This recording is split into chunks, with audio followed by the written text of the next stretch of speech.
दोस्तों, संत बतलाते हैं कि संग्रह और त्याग दोनों बंधन, दोनों का भोगने के लिए आपको संसार में आना होगा। दोनों झूठ का प्रसार है। संत मत अलग है। आप संग्रह करोगे तब भी फंसोगे और त्याग करोगे तब भी फंसोगे।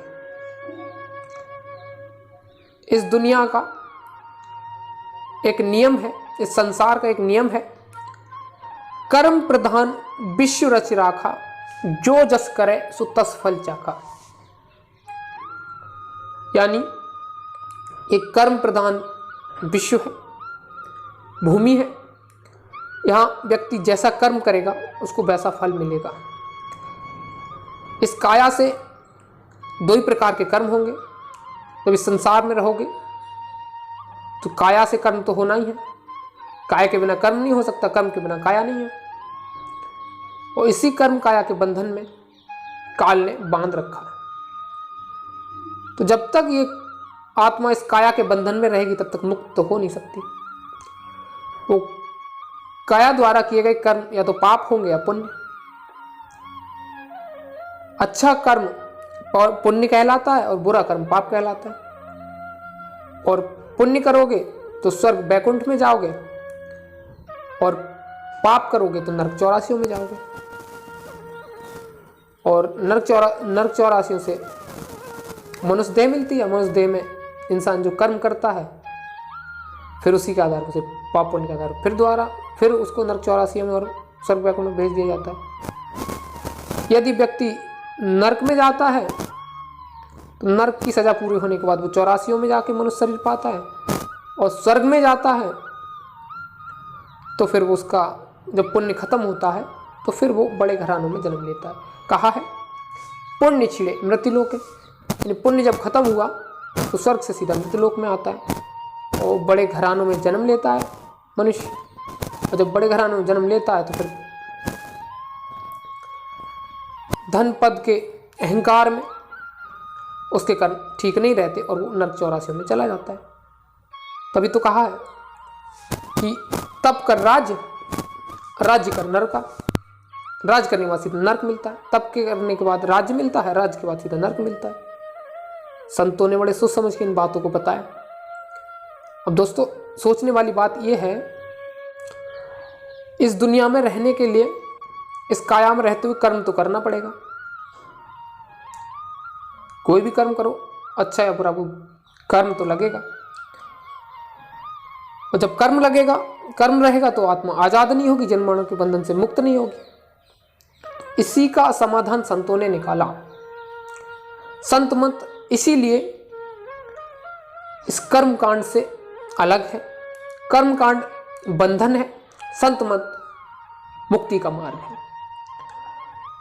कर्म कांड में पाप पुण्य में उलझाया जाता है, जबकि संत मत में पाप पुण्य का लेखा जोखा समाप्त करके आत्मा को अपने सच्चे घर पहुंचाया जाता है। संतों का ज्ञान सच्चा ज्ञान है। वहां आपको जरा भी बनावटीपन नहीं मिलेगा। वहां सीधा सरल सहज मार्ग है जो जीव को जन्म मरण के बंधन से मुक्त कराने का काम करता है। संत मत में शब्द का भेद बताया जाता है। शब्द भेदी संत सदगुरु मिल गए तो समझो आपका सच्चा गुरु है।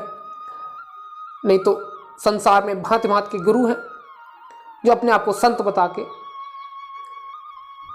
जीवों का नुकसान कर देते हैं। संत की पहचान बताते हुए, सच्चे सदगुरु की पहचान बताते हुए साहिब कबीर फरमाते हैं,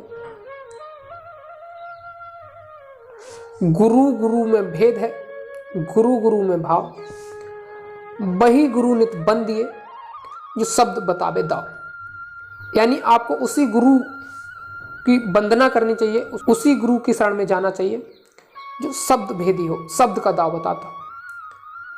साहिब कबीर ने सीधा फरमाया है, तंत्र मंत्र सब झूठ है, मत भरमो जग कोय। सार शब्द जाने बिना कागा हंस न होए। यानी जितने भी तंत्र मंत्र हैं कर्म कांड के, ये सब झूठ का पसारा है, आपको काल जाल में फंसाए रखेंगे, यमत्रास को नहीं मेट सकेंगे। यदि आपको सार शब्द मिल जाए तो फिर आपका जो कागा रूपी स्वभाव है, इससे आप हंस रूप हो जाओगे। और दोस्तों, हंस रूप का मतलब यहां से है आत्मा जो अपने चारों शरीर, स्थूल, सूक्ष्म, लिंग और कारण, ये चारों शरीर को छोड़कर जब मानसरोवर में स्नान करती है तब वो हंस रूप हो जाती है। और एक बार आत्मा अगर अपने चारों शरीर खाली करने के बाद मानसरोवर में स्नान कर ले, हंस रूप हो जाए, तब उसका जन्म मरण नहीं होता।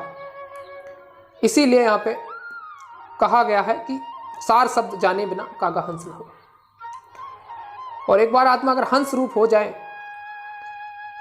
तो फिर वो इस जन्म मरण के बंधन से मुक्त हो जाती है, अपने घर सच्चे वतन, सच्चे देश, सत्यलोक पहुंच जाती है। और एक बार आत्मा अगर सच्चे देश, सत्यलोक, अमरलोक पहुंच गई तो फिर वो इस भवसागर में दोबारा नहीं आती। उसका जन्म मरण हमेशा के लिए समाप्त हो जाता है। फिर उसको कोई दुख नहीं रहता, यम वहां पहुंच नहीं सकता। वो देश ही ऐसा निराला है जहां ना आग है, ना पानी है, ना पवन है, ना भूख है, ना प्यास है, ना दिन है, ना रात है। दोस्तों, वो देश ही अजब निराला है, उसकी महिमा कोई शब्दों में नहीं कर सकता, अनंत है। उसका वर्णन संतों ने इशारों में किया है। दोस्तों, आपको चाहिए अपने इस मनुष्य जन्म को सफल बनाने के लिए सच्चे संत सदगुरु की शरण में जाके भजन भक्ति करें।